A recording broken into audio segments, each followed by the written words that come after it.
Hey everyone, it's Elise. Welcome back to the channel. And today I want to talk in relation to money things that affect women, and particularly how women are affected in their retirement.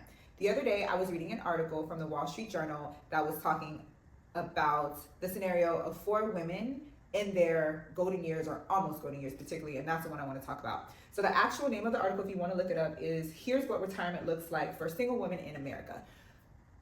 These women were single, but it brought light to my mind about that even though you may be single as a woman in retirement, 60s, 70s, and so on, you might not have started out that way. You could have been married and as a consequence divorced or widowed.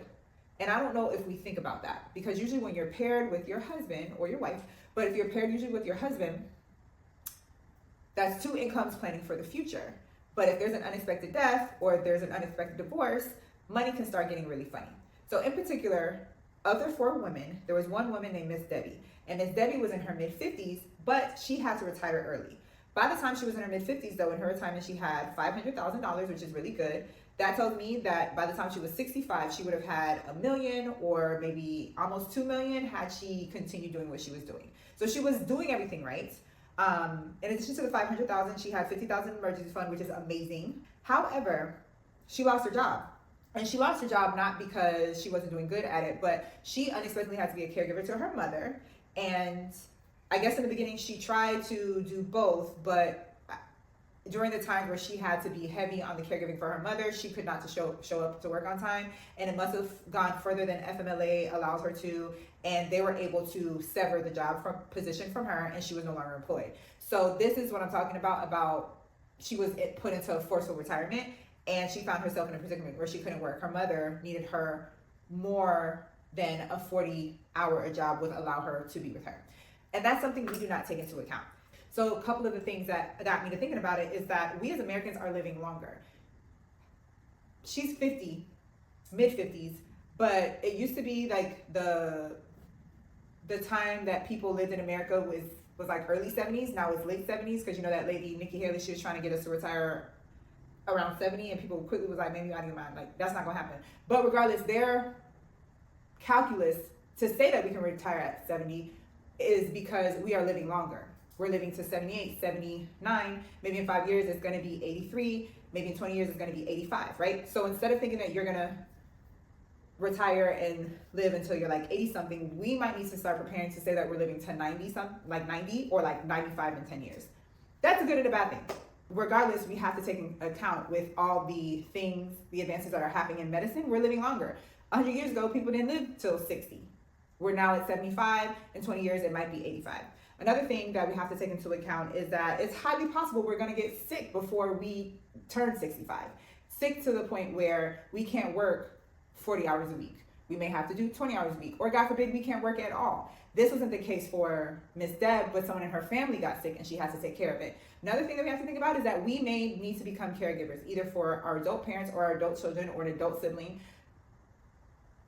Families tend to want to take care of family members, mainly because we love and care about them, but a lot of the times it's because we can't afford to not do it. We don't have the money to send them so-and-so to such and such place while we're at work and we can pick them up later. Life doesn't work like that. As much as we would like to think that if we're in a bad situation financially, and say we're like 55 and we're like, okay, I'll just work an extra 8 years till I'm 65, or I might even push it to work until I'm 70 because my financial situation is really, really bad. However, I think those people think that they'll just work until they like die in a cubicle. That sounds morbid, but like they're just gonna keep working until they can't work anymore. Like they're gonna work until their body actually gives up.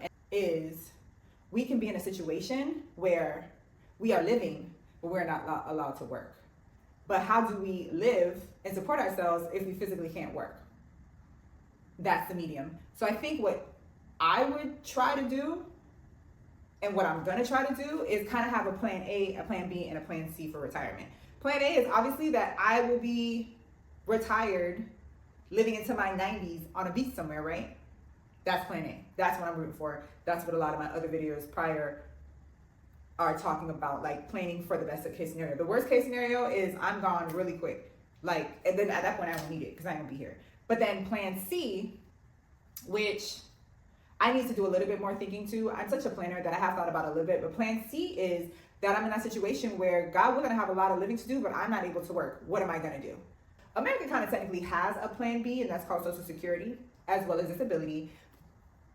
But Social Security is funny. Now, Ms. Deb in the article, she plans on using her Social Security. But for me, as a millennial, still in my 30s, I hope Social Security is going to be there for me. But there's a good chance it's not. And then for Gen Z, baby, forget about it. Now, I don't think it'll ever go away because it's so pivotal, and I think it would cause like chaos in the country if we ever did try to get it taken away. Staying out of politics, but just to say, like, I think people on both sides do not want it to go away.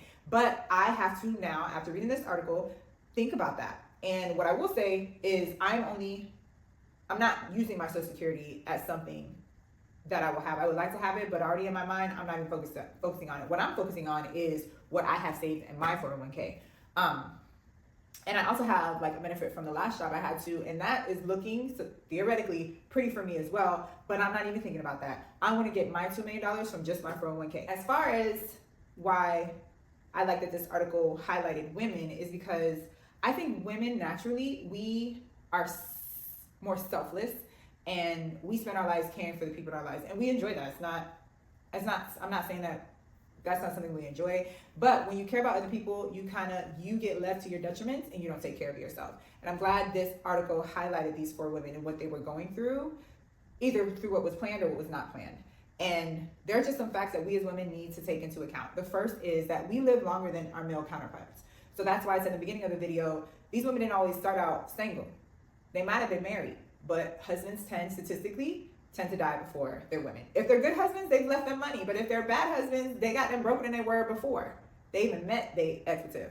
Number 2, we spend on average less time in the workforce than men because we get preggo. And even if you don't become a stay-at-home mom, that's some time taken out if you have multiple children. Most women have more than one child. That's something to take account, and it's a beautiful thing. It only means that we have to plan. We as women have to plan more than men, and I just think that's a fact. Argue with me in the comments if you want, but I think that's a fact. And then it's even worse if you decide that you want to be a stay-at-home mom. Being a mom is a great thing, and being a mom is, number one, the most important job on this earth. But a stay-at-home mom, the position is for payment is at least $150,000 a year, and then times that to 18 years that they do it, or 10 to 18 years that they do it, right? We have to take into account. So it should be, at minimum, a conversation between a husband and a wife, or a wife and a wife, to put into account how the stay-at-home mom is going to be taken care of. Like, what money is going to be put into my future in case you were to leave us? How are we going to be taken care of? I see nothing wrong with making sure, at minimum, the stay-at-home mom has an IRA that either she's able to contribute to or the husband contributes to for her. The next thing that we as women have to come into agreement with is we make less money than men on average. The man in your workforce is probably making more than you. And as vexing as that can be, at minimum, we have to be aware of it so we know that we pay ourselves first. Because the system is paying them first. We need to make sure every dollar that we have, we use it as wisely as we can, because nobody really has our back in that sense. Or first place, we're always second. That's what history tells us. Don't be mad at me, be mad at history. These 3 facts alone makes me even more convinced that having a little bit is better than nothing. And that is what Miss Deb showed me. Like, she did not reach her goal of getting the $1 million to $2 million that she was projected to get when she was 65. But 10 years earlier, she had already had the $500K. And that $500,000 is going to serve her more than if she didn't have anything. Even if it's better to have $500,000 in the bank than $100,000 in the bank. And the difference between the 100 and the 500, or the 0 and the 500, is that she did something with what she had.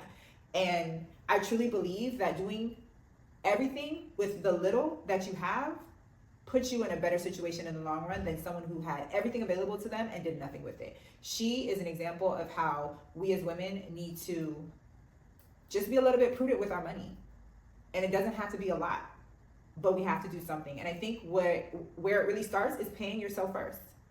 Every paycheck, I think it's really smart to pay yourself first. Put a little bit in that emergency fund and put something in your retirement, especially if your job offers a retirement fund like a 401k or a 403b. Like, get that free money at minimum, because that is prioritizing your dollars. And if they don't, put $5 in an IRA, because $5 in an IRA as a 20-something-year-old woman will go a long way as a 55-year-old woman, as we see in Deb's case. and even longer as a 65-year-old woman. Prioritizing our money as females is key, because as we can see, nobody has our back. If you have a good man that has your back, or a good woman, a good partner in life, that's nice, but that's not always the case. And until you find that person, you got to be your biggest cheerleader and be the person that has your back. What do y'all think? Let me know in the comments if you agree with me or not, and I will see y'all next time.